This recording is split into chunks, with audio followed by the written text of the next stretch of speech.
माणिक हवन करना चाहता था, अपने घर में पूजा कराना चाहता था, पूजा में हवन करना चाहता था। तो वो मार्केट से हवन की सामग्री लेकर आया और हवन के लिए एक पत्रे का हवन कुंड भी लेकर आया। उस पत्रे के हवन कुंड को लाकर उसने अपने आंगन में रख दिया और किसी काम के लिए वो बाहर चला गया। जब वो बाहर चला गया तो अचानक ऊपर से एक कौवा गुजरता है। कौवे के मुंह में एक मांस का टुकड़ा था। मांस का टुकड़ा अचानक उसके मुंह से छूटता है और हवन कुंड के जो पत्रे का डिब्बा उसने लाकर रखा था उसके अंदर गिर जाता है। मांस का टुकड़ा गिरा, उधर से कोई गुजरा और उस गुजरते हुए व्यक्ति ने भी समझा कि ये शायद कचरे का डिब्बा है, तो उसने भी कुछ कचरा उसमें डाल दिया।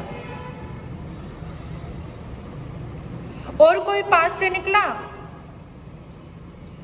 कुछ ना कुछ कचरा उसमें डाल दिया, कचरे का डिब्बा समझकर।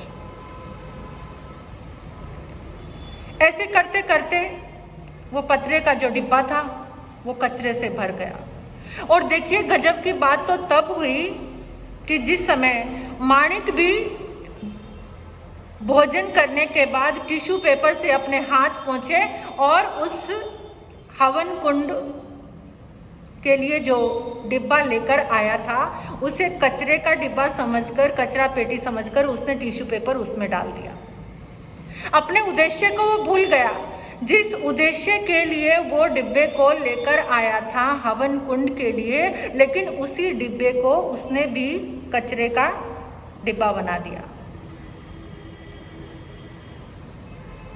कितने कमाल की बात है, सोचने वाली बात है। हम भी इस दुनिया में आए हैं, किस उद्देश्य से आए हैं? हमें भी ये मन रूपी हवन कुंड का एक पात्र मिला है। हमने इसे कचरे का डिब्बा बनाया है या पवित्र हवन कुंड? सोचने वाली बात है, समझने वाली बात है कि हमने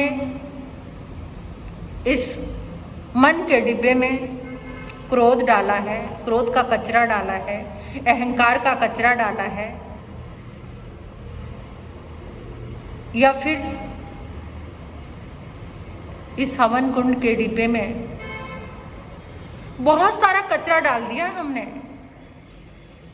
द्वेष का, लोभ का, मोह का, माया का, ईर्ष्या का, जलन का, बदले की भावना का, बहुत सारा कचरा डालकर हमने इस मन के डिब्बे को, जो हवन कुंड था जिसमें हम संतोष की आहुति दे सकते थे, जिसमें हम समर्पण की आहुति दे सकते थे, जिसमें हम विनम्रता की आहुति दे सकते थे, जिसमें हम सरलता की आहुति दे सकते थे, ये सामग्रियां मिली थी हमें आहुति देने के लिए। इस मन रूपी हवन कुंड के डिब्बे को पावन पवित्र बनाने के लिए, हवन करने के लिए, हमें ये सब करने के लिए मन मिला था।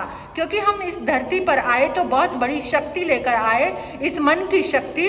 ये मन की शक्ति में जब अगर इसे हम हवन कुंड बना दें तो हमें बहुत कुछ समझ में आ सकता है और ये मन हमारा परम लक्ष्य को पाने में हमारा सहायक बन सकता है। ये बहुत बड़ी शक्ति है हमारे पास। इस मन के द्वारा ही हम इसे कचरे की पेटी बना देते हैं और इस मन के द्वारा ही हम इसे पवित्र हवन कुंड बना सकते हैं। ये तो हमारे ऊपर डिपेंड करता है। ये हमें सोचना है कि हमें क्या बनाया, सोच कर देखना तनिक कि क्या हमने इसको पवित्र हवन कुंड बनाया है या फिर कचरा पेटी बनाया है।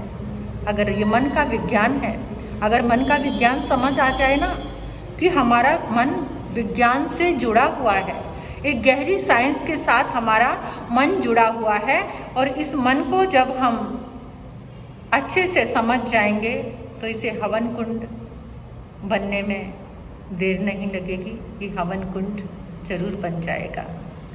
इसलिए अपने मन का ख्याल रखना है और देखना है कि हमारा उद्देश्य क्या है, हम अपने उद्देश्य में सफल हुए हैं या नहीं।